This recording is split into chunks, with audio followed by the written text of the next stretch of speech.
Humans don't break, they adapt. The Academy's new student Captain Crix adjusted his forearms nervously as he watched the transport ship dock at the Galactic Military Academy. The Vorthan officer had trained hundreds of cadets from dozens of species, but today marked a first, their first human exchange student. The Academy's corridors buzzed with whispered conversations and curious glances as species from across the galaxy speculated about this new arrival. Sarah Martinez stepped off the transport with a simple duffel bag slung over her shoulder. At first glance, she seemed unremarkable. No natural armor like the Krellans, no enhanced strength modifications like the Zephyrians, no advanced sensory organs like the telepathic Mindari. She was just a young woman with dark hair, wearing standard Academy fatigues, looking around with bright, curious eyes. "That's the human?" whispered Cadet Vex, a towering megalith with stone-like skin. "She looks so fragile."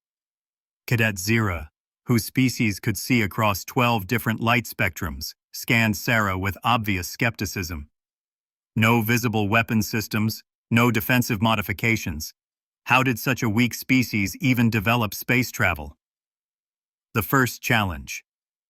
The Academy's training program was designed to push cadets to their limits. Day 1 began with environmental adaptation, a 12-hour endurance test in a chamber that cycled through extreme temperatures, atmospheric pressure changes, and varying gravity levels. Most cadets needed specialized equipment to survive the ordeal. Sarah entered the chamber wearing only her standard uniform and a simple breathing mask. The alien cadets watched through the observation windows, expecting her to call for emergency extraction within the first hour. As the chamber's temperature dropped to 30 degrees Celsius, the watching cadets shivered despite their environmental suits. Sarah simply zipped up her jacket and continued running the obstacle course. When the gravity increased to 2.5 times standard, creatures that could bench press a shuttle began struggling. Sarah slowed her pace but kept moving, her face showing concentration rather than panic. "This is impossible," muttered Instructor Thane, a veteran of 3 galactic wars. "Her species has no listed adaptations for extreme environments." 6 hours into the test, most cadets were requesting medical attention. Sarah sat cross-legged in the chamber's center, appearing to meditate as electromagnetic storms raged around her. She had removed her jacket and was using it as a pillow, seemingly unbothered by the chaos. The combat simulation. The Academy's pride was its advanced combat simulation, a holographic environment where cadets faced scenarios based on real galactic conflicts. Each species brought their natural advantages. The Vorthons used their 4 arms for multi-weapon combat. The telepathic Mindari could predict enemy movements, and the Zephyrians relied on their enhanced speed and strength. Sarah's turn came on day 3. The simulation began with a standard scenario: defend a position against overwhelming enemy forces with limited resources. The watching cadets expected a quick defeat. The virtual enemies advanced with textbook precision. Sarah studied their patterns for exactly 30 seconds, then did something unexpected. Instead of fighting them directly, she began dismantling her assigned weapons and equipment. Using components from a plasma rifle, her communicator, and even her boots, she created improvised traps and diversions. "What is she doing?" asked Cadet Vex, confused. "She's destroying her own equipment." Within minutes, Sarah had turned the simulation environment into a maze of improvised obstacles. She used the terrain itself as a weapon, triggering rock slides and redirecting water flows. When the virtual enemies finally reached her position, they found not a cornered cadet, but a series of elaborate traps that eliminated them systematically. The simulation ended with Sarah having never fired a single shot in direct combat. The alien cadets stared in stunned silence. The revelation. That evening, Captain Crix called Sarah to his office. The Vorthan officer sat behind his desk, all 4 arms folded, studying her with genuine curiosity. "Cadet Martinez," he began, "your performance has been unusual.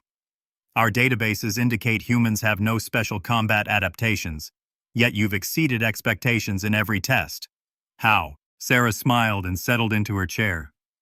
"With respect, sir, I think your databases might be incomplete. Humans are incredibly adaptable because we had to be. Earth isn't exactly a peaceful place. She pulled out a small device and projected images of Earth's environments. We evolved alongside saber-toothed tigers, survived ice ages, and learned to thrive in deserts, jungles, and Arctic tundra. Our planet regularly tries to kill us with hurricanes, earthquakes, floods, and diseases. We developed our brains not because we were the strongest or fastest, but because we had to think our way out of everything. Captain Crix studied the images with growing amazement. Your planet is classified as a moderate world in our databases. Maybe by galactic standards, Sarah laughed. But when your ancestors had to outsmart predators twice their size and survive in environments that changed seasonally, you develop certain skills. We call it being human. The lesson. Word of Sarah's explanations spread quickly through the academy. The alien cadets began approaching her with questions, their initial mockery replaced by genuine fascination. She taught them about human history, how her species had survived plagues that killed millions, wars that lasted decades, and natural disasters that reshaped continents. We don't break, she explained to a group of cadets gathered in the common area. We adapt. When something tries to kill us, we figure out how to survive it. When we face something stronger, we get smarter. When we encounter something we've never seen before, we learn. Cadet Zira, the multi-spectrum vision specialist, raised a tentacle. But you have no natural weapons, no armor, no enhanced abilities. We have something better, Sarah replied. We have curiosity and determination.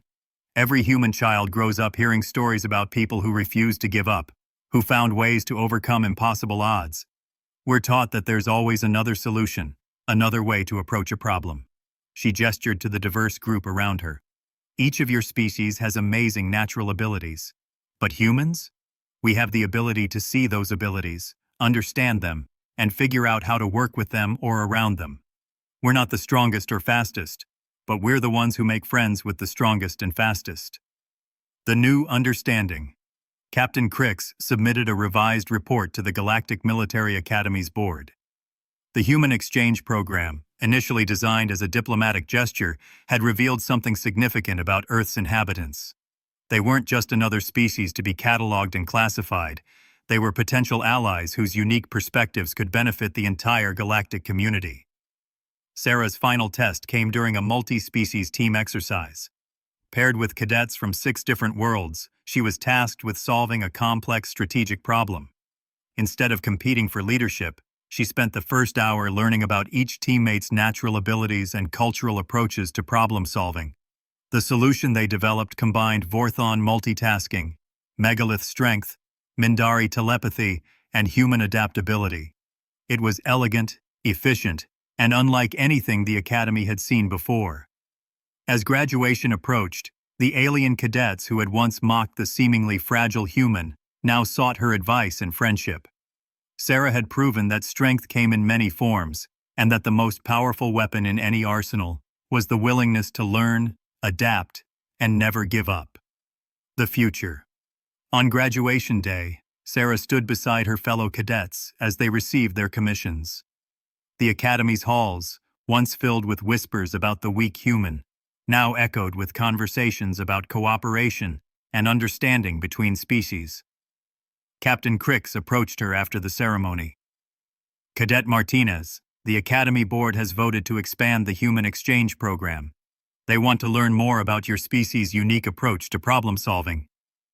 Sarah smiled, looking out at the stars visible through the Academy's great windows. I think that's a great idea, sir. Humans have always been explorers. We're excited to see what we can learn from the galaxy and what we can teach in return.